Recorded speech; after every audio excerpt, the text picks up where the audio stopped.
श्रीमद् भगवत गीता यथारूप अध्याय 13 प्रकृति पुरुष तथा चेतना nature the enjoyer and consciousness. श्लोक नंबर 35।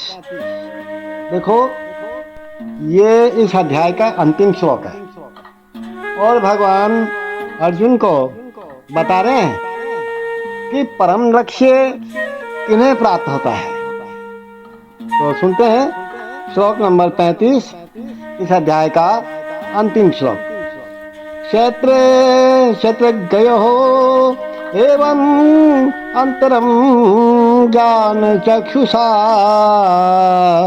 भूत प्रकृति मोक्षम च ये विदु यान्ति ते परम। एक बार पुनः सुने महाराज।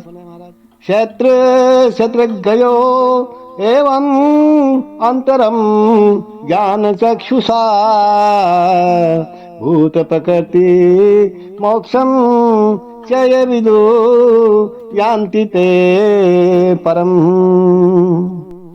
भगवान कहते हैं, जो लोग ज्ञान के चक्षुओं से शरीर तथा शरीर के ज्ञाता के अंतर को देखते हैं और भव बंधन से मुक्ति की विधि को भी जानते हैं, उन्हें परम लक्ष्य प्राप्त होता है। उन्हें परम लक्ष्य प्राप्त होता है। देखो, ये 13वें अध्याय को जो अपन ने अभी सुना, इसका तात्पर्य यही है कि मनुष्य को शरीर के स्वामी तथा परमात्मा के अंतर को समझ लेना चाहिए। और श्लोक नंबर 8 से लेकर 12 तक में वर्णित जो मुक्ति की विधि बताई गई है, उसको जान लेना चाहिए, तभी वह परम गति को प्राप्त हो सकता है। श्रद्धालु को चाहिए कि सर्वप्रथम वह ईश्वर का श्रवण करने के लिए सत्संगति करे, भगवान को जानने के लिए सत्संग करे। जो जानते हैं उनके साथ में बैठे उठे, उनसे चर्चा करें, उनकी बात सुने और धीरे धीरे प्रबुद्ध बने। और यदि गुरु स्वीकार कर लिया जाए तो पदार्थ तथा आत्मा के अंतर को भी समझा जा सकता है और वही अग्रिम आत्म साक्षात्कार के लिए शुभारंभ बन जाता है। क्योंकि गुरु अनेक प्रकार के उपदेशों से अपने शिष्यों को व्यात्म बुद्धि से मुक्त होने की शिक्षा देते हैं।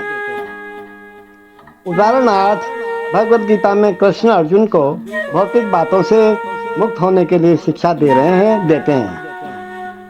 तो मनुष्य ये तो समझ सकता है ना कि यह शरीर पदार्थ है और इसे 24 तत्वों से विश्लेषित किया जा सकता है।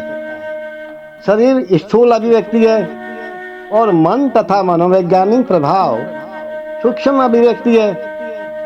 जीवन के लक्षण इन्हीं तत्वों की अंत्यक्रिया है, किंतु इनसे भी ऊपर, इन 24 तत्वों से भी ऊपर आत्मा और परमात्मा है। आत्मा तथा परमात्मा दो हैं। ये भौतिक जगत आत्मा तथा 24 तत्वों के संयोग से कार्यशील है। जो संपूर्ण भौतिक जगत की इस रचना को आत्मा तथा तत्वों के संयोग से हुई मानता है और परमात्मा की स्थिति को भी देखता है कि परमात्मा आत्मा के साथ में ही मित्र रूप से बैठे हुए हैं। जो भी आप करते हो सब वो रिकॉर्डिंग करते हैं, सब वो देखते हैं। वही वैकुंठ लोक जाने का अधिकारी बन जाता है। Those who see with eyes of knowledge the difference between the body and the knower of the body and can also understand the process of liberation from bondage in material nature attain to the supreme goal.